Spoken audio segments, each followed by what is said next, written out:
Hey folks, Jimmy here, aka Pallet the Dead. Welcome back to the channel and welcome back to another Warhammer Quest Cursed City update.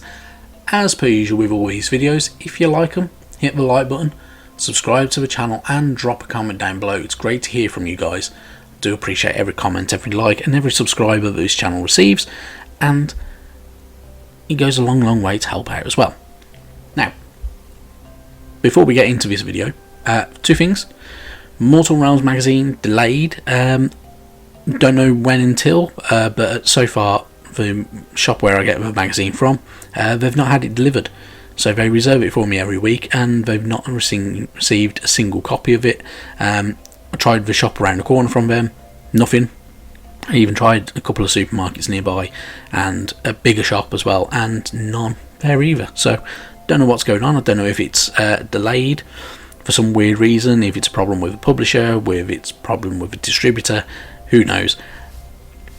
One day we might get an answer, but for now, yeah, no sign on the horizon for it. Hopefully in the next day or two, but I do not know. Secondly, I want to say thank you to everybody, because we now have over 250 subscribers as of recording this video, and I want to say thank you to each and every one of you for subbing to the channel, because it does help out massively, and I really didn't kind of expect it. I kind of just did this for to see what would happen, and yeah, 250 subs, it goes a long way to helping out, so thank you very much. Now, this video is all about the Cursed City, of course, and on Saturday, if you didn't see it, there was a massive reveal. They revealed everything that is in the box for this game. So, not only did they reveal all of the heroes, the remaining heroes, so now we know of all 8 and what their names are and what races they are, but we also now know pretty much all the enemies. So, you're going to get your usual fodder. You're going to get your Dead Walkers, the Ulthen Watch as well, which is Skeletal Warriors.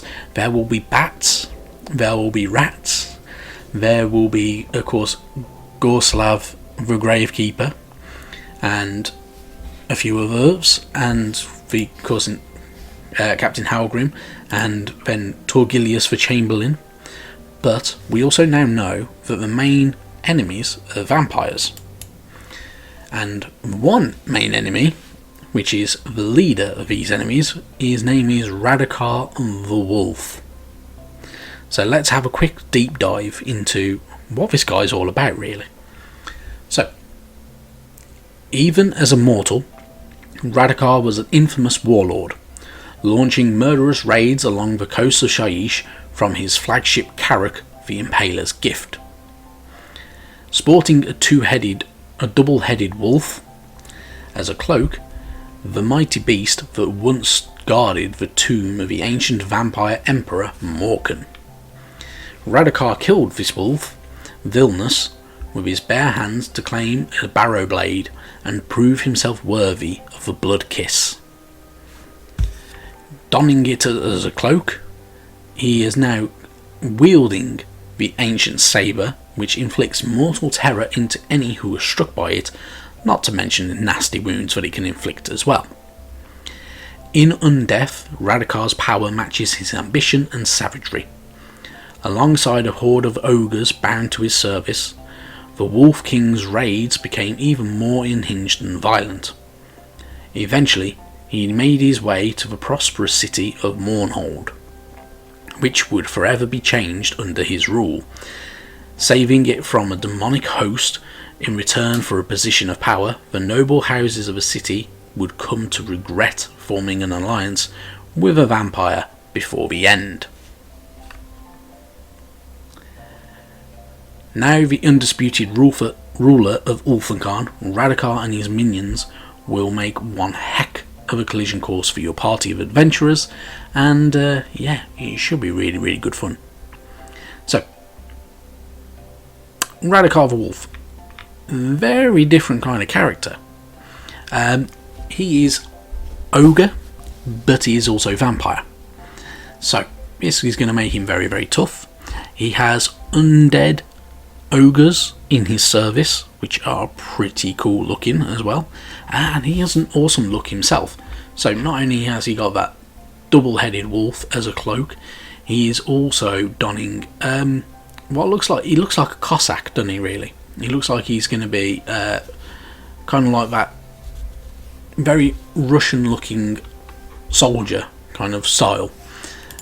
Not only that though, Radukar is of course tyrannical and a vampire of ancient power and cunning, and he is very, very cruel.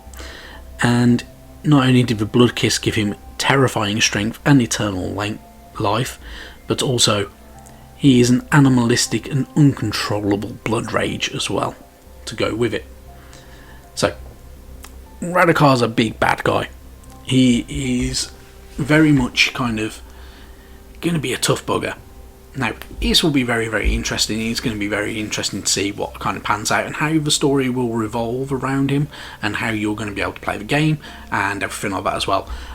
What will be very, very interesting to see is what the novel is going to be like. I know not everybody's into the Black Library books and everything like that, but I think the story behind this could be fantastic and it could be really, really good. And it'll be very good to hear what people's own little stories are from when they've been playing and how everything's gone in the game for them and stuff like that as well, which will be really, really cool, and how it pans out with their heroes and of course with the villains, and how everything will kind of trickle along during a campaign. So interesting stuff. I do want to know your thoughts on this guy as well. Now I think he looks like a pretty cool model.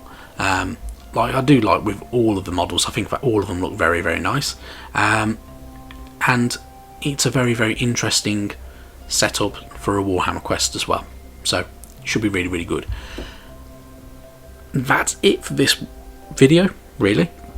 I will have another deeper dive where I'm going to have a look through all the Agents of Defiance and then all the Overlords of Ulthuan, and it will only be a brief look at all of them, but we will take a nosy until we get more information. But for now, thank you very, very much for watching, and I'll catch you next time. Bye bye now.